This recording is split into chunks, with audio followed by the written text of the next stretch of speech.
Hi అండి. అందరూ బాగున్నారా? మేము బాగున్నామండి. నేను మీ రజనీని. ఈరోజు వీడియోలో వరలక్ష్మి పూజకి ఏమేమి కావాలి, ఏం ముఖ్యంగా కావాలనేది తీసుకొని వచ్చినది నేను ఈ వీడియోలో చూపిస్తాను. చూద్దాం ఇప్పుడు. ఇది షాప్కి వెళ్ళినప్పుడు కొంచెం వీడియో అనేది తీసి ఇంటికి వచ్చిన తర్వాత ఏమేమి తెచ్చినది ఏంటి అనేది ఇప్పుడు చూద్దాము. ముఖ్యమైనవి పూజకి మటుకు తీసుకొచ్చినది చూపిస్తాను. ఓకే, ఇప్పుడు చూద్దాము. మన షాప్లోనే శారీస్ అన్నీ ఉంటాయి. అవుట్ సైడ్ ఏమి కొనే పని లేదు. శారీలు, బ్లౌజ్ పీస్లు అంతా మన షాప్లోనే. ఇంకా ఎక్స్ట్రా పూజకి కావాల్సినవి తీసుకొచ్చేకి వెళ్ళింటి. ఇప్పుడు బ్లౌజ్ పీస్లు ఇవి.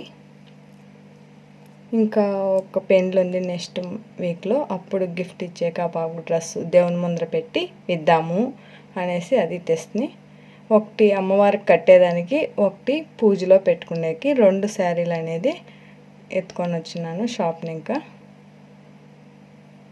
ఇప్పుడు అవన్నీ చూపిస్తాను. ఇది వచ్చి పెద్ద బార్డరు బ్లూ కలర్ వచ్చింది.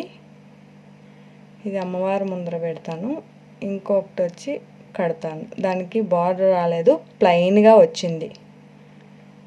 ప్లెయిన్గా పింక్ కలర్లో green colour border, green colour పళ్ళు, బార్డర్ రాలేదు సారీ. ఇప్పుడు ఇవి 2 ఇలా పెట్టేద్దాము.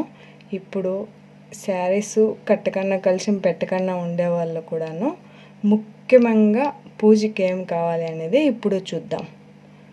ఒత్తులు, కర్పూరము, పసుపు, కుంకుమ కలశంలోకి వేసేకి ఏమేమి వేస్తాము అనేసి కలశంలోకి అని చెప్తే వాళ్ళే షాప్లో ఇస్తారు. షాప్లో అడిగిన తక్షణమే మనం కలశంలోకి ఏమి వేయాలంటే ప్యాకింగ్లో ఉంటాయి, చిక్కుతుంది. ఇది వచ్చి కర్పూరం, ఇది ఆకులు వక్కలు, నూనె, కడ్డీలు, టెంకాయలు, పూలు, అంటిపండ్లు, గాజులు, ఇవంతా ముఖ్యంగా కావాల్సినవి. కలశం ఒకటి, కలశం పెట్టేవాళ్ళు, లేదా మనం అలాగే పూజ చేస్తామంటే అలా అయినా పూజ చేసుకోవచ్చు. మన శక్తిని కొద్దీ మనము పూజ అనేది చేసుకోవచ్చు. ఎక్కువ అనేది లేదు, తక్కువ అనేది లేదు. దేవునికి భక్తితో దీపారాధన చేసినా కూడాను చాలు. ఓకే, పూజ ఎలా జరుపుకుంటానో నెక్స్ట్ వీడియోలో చూద్దాము. ఈరోజు ఇవన్నీ నేను పూజకి తెచ్చిండేది నేను ముఖ్యంగా.